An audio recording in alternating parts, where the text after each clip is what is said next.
सगळ्यांना सप्रेम जय भीम. सर्वात आधी तर तुम्ही एवढ्या लांबून एवढे पावसात भिजत का होईना कसे या कार्यक्रमाला उपस्थित झालात आणि आमच्या आनंदात सहभागी झालात याबद्दल तुम्हा सर्वांचे खूप खूप धन्यवाद. आज आत्या मामांची 50वी anniversary आपण सेलिब्रेट करतोय. त्यासाठी आम्हा दोघांकडून त्यांना खूप खूप शुभेच्छा. त्यांना उदंड आयुष्य लाभो अशीच मी ईश्वर चरणी प्रार्थना करते. दोघे नेहमी आनंदी राहोत आणि आता जशी 50वी करतोय तशीच 75वी अॅनिव्हर्सरी सुद्धा आम्हाला करण्याची संधी मिळावी ही मी आशा व्यक्त करते. आत्या मामांकडून मी एक गोष्ट शिकले. संसार करताना दोघांनी कसं सुखी आणि समाधानी राहावं. सुखी समाधानी म्हणजे अगदीच असं नाही, पण हा चंद्रशेखर गोखलेंच्या चारोळ्या त्याच्यात ते म्हणतात की घर दोघांचं असतं, दोघांनी सावरायचं असतं. एकाने पसरवलं की दुसऱ्याने आवरायचं असतं. अजिबात नाही, हे फक्त पसरवतात आणि शेवटी आपल्यालाच आवरावं लागतं. आता कालच मी कपडे आवरत होते. कपडे कपडे कपडे म्हणजे लग्नाच्या आधी आपल्या प्रत्येकाचा, खास करून पुरुषांचा आवडीचा टी शर्ट, जीन्स, बरमोडा असं काहीतरी असतं. ते जे आवडीचं असतं ते फक्त लग्नापर्यंत. लग्नानंतर त्याच टी शर्ट, जीन्स आणि बरमोडामध्ये तो किती वेंधळा दिसतो वेगवेगळ्या अँगलने हे तुम्हाला पटवून दिलं जातं. कमालीची गोष्ट ते आपल्याला पटायला पण लागतं. पटणार का नाही? मी म्हणते का पटणार नाही? अहो कशावर काहीही घालतात हे नवरे लोक. तोच टी शर्ट सारखा तीच जीन्स नेहमी आणि वर असल्या अवतारात आपल्या सोबत निघतात.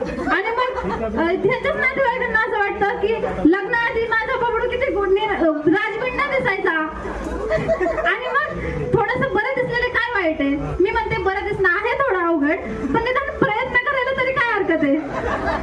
वो कहते हैं कि हम उनके काबिल नहीं, वो कहते हैं कि हम उनके काबिल नहीं, हमारी कीमत उनसे पूछो जिन्हें हम हासिल नहीं. हे अजिबात खरं. सगळ्या नवऱ्यांना असं वाटतं की हिच्यापेक्षा बेटर मिळाली असती, पण खरं तर आपण आहेत ना म्हणून तरी ह्यांचे संसार चालतात. आणि हा नवीन पदार्थ अजिबात करून घालायचे नसतात. हा नंतर मागून बसतात हे नवऱ्याला. सवयी पण याच लावतात बरं का. सांगतील की मला ना लग्नानंतर हे येतं, मला ना ते येतं. म्हणजे कशाबरोबर काही पण वांग्याचं शिखरण बनवतील, कोबीचं फतफत बनवतील, भरलेली गवार बनवतील, भरलेली शेवग्याची शेंग. आपल्या डाएटचे 3 थेरा होतात. आणि डाएट बेट असली थेरा अजिबात यांची खपवून घ्यायची नाही. वाढू दे वजन वाढलं तर नवऱ्याची आई खुश राहते. आणि पोट पुढे आलं की लग्नानंतर नवऱ्या मुलाची तब्येत सुधारली असं म्हणायचं, छान देत राहायचं लोकांना. आणि काय ते टेकलं.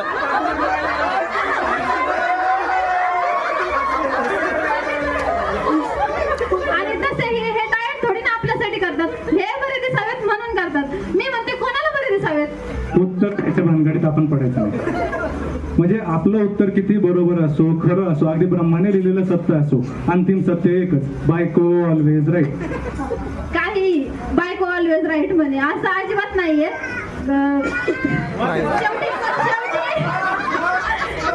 करतात तर हे आपल्या मनातच, उगाच आपल्याला विलन करतात. खरा विलन तर असतो यांचा आळशीपणा. आता आपण कुठेतरी जाण्याच्या गडबडीत असतो, लवकर उरकण्याच्या घाईत असतो, मध्येच आवाज देतात आणि आवाजात घाई अशी की लवकर गेलो नाही तर ही जातीलच की काय म्हणजे बाहेर फिरायला वगैरे. आणि स्वतःची तयारी करत असताना आणि आपण हातातलं काम टाकून जाणार आणि हे निवांत सोफ्यावर बसलेले असतात आणि आपल्या डोळ्यासमोरची वस्तू मागतात आणि नंतर स्वतःची जेव्हा तयारी करत असतात तेव्हा आपल्याला एकदा तरी आवाज देतातच आणि अशी वस्तू मागतात जी आपण त्यांच्या डोळ्यात देखत त्यांना उचलून देतो. अगदी मोबाईल सुद्धा. मोबाईल कशासाठी असतो?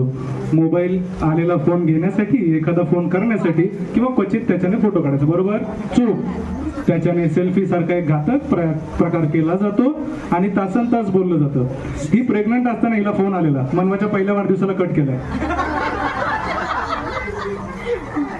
हे नवरे लोक सुद्धा काही कमी नाही, सतत त्या डबड्यात डोळे खुपसून बसलेले असतात. आपण आपलं काही बोललं की त्यांचं आपलं नसतं. हो, ऐकलं का? ते असं असतं आणि त्यांच्या सुट्टीचा दिवस म्हणलं तर बाप रे. बोलला सुट्टी.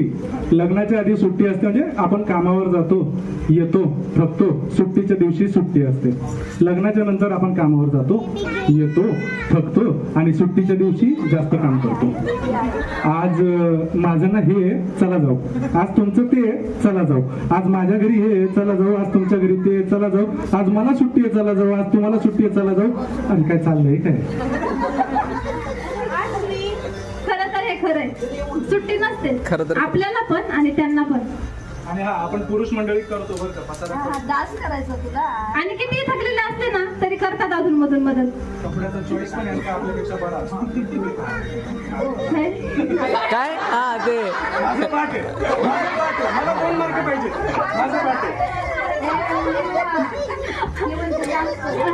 फॅमिलीला खुश ठेवण्यासाठी बिचारे खूप धावपळ करतात. आणि हा पुरुषांचा आळशीपणा नडतो, कारण आपण सर्व गोष्टीसाठी यांच्यावर अवलंबून असतो. आपल्याला पण त्यांचं हे वागणं कुठेतरी आवडत असतं, फक्त तो मोबाईल बाजूला ठेवायचा. आणि संसार करताना दोघांनी कसं सुखी आणि समाधानी राहायचं. धन्यवाद. Dance dance